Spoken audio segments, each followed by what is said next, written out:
Dim ambrapolo sy roa arivo taona isan'ny mafana indrindra. Isan'ny ireo taona telo mafana indrindra hatramin'ny nanombohana ny fandraisana ny maripana ny taona 5 sy roa arivo.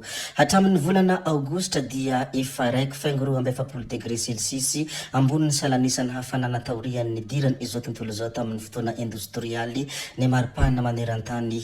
Izany hafanana be izany dia miteraka fahalevonan'ny ranomandry, fitombohan'ny ahavon'ny ranomasina ary tranga ara-toetrandro mahery vaika. Ny mikasika ny zava-misy ao a Madagasikara indray dia misokatra tanteraka amin'ny mpandrara malagasy ny fitrandrahana drakaka. Misokatra tanteraka ho an'ny mpandrara malagasy manomboka izao ny fitrandrahana drakaka eto Madagasikara.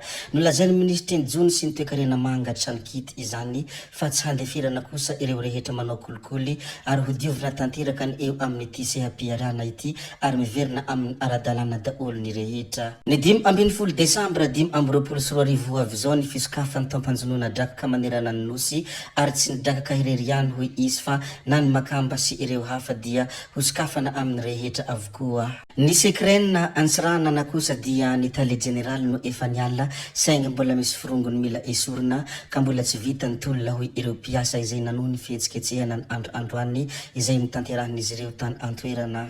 Ny gadona teto a Madagasikara ny iraka manoka ny vondrona Afrikanina. Ny gadona teto Madagasikara omaly alakamisy i Mohamed Idris Farah ilay iraka manoka ny vondrona Afrikanina ho an'ny Madagasikara. Ny tsena azy teny ivato ny ministry ny raharaham-bahiny Ramatoa Razanamasoa Kristina.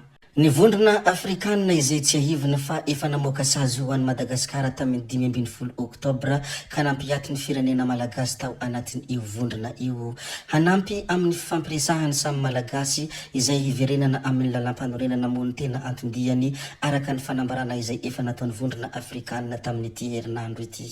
Ireo ZNZ madamo dia nanao fanambarana ny androany. Toy izao moa ny fanambarana izay nambarana izy ireo. Izahay ZNZ Madagasikara dia voahilika ny tanora tena mpitolona fa mahazo laka ireo mpanao politika hoy ny fanambarana ireo ZNZ madany androany.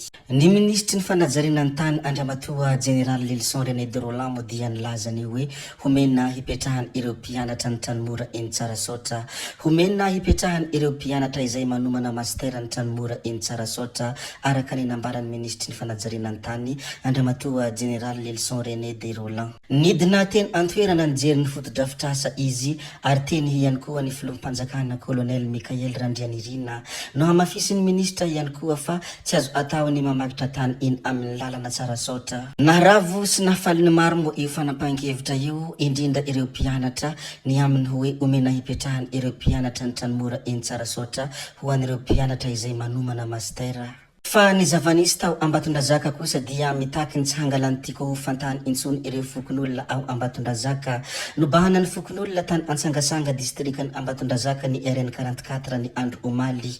Kibotamy isa enina no nalahatra izy ireo teo amin'ny arabe ka tsy afaka nandeha ireo fiarakodia. Ny fitakiana amin'ny orinasa tikony mba tsy hitaky ho fantany intsony amin'ny tany izay amboleny izy ireo ny antony izao fihetsiketsehana izay tanterahany izy ireo izao. Zay ihany koa no namarana ny videontsika ry tompoko vavy sy tompoko lahy koa dia mankasitraka anareo na vitany haino hatramin'ny farany ary mbola manentana anareo foana ny mbola hanaraka ny video manaraka izay alatsaka iato misesisesy zay fa tsy halavany ny resaka hametra beloma izahay veloma vetivety amin'ny manaraka indray no manao ny misimisy veloma ry tompoko lahy veloma tompoko vavy.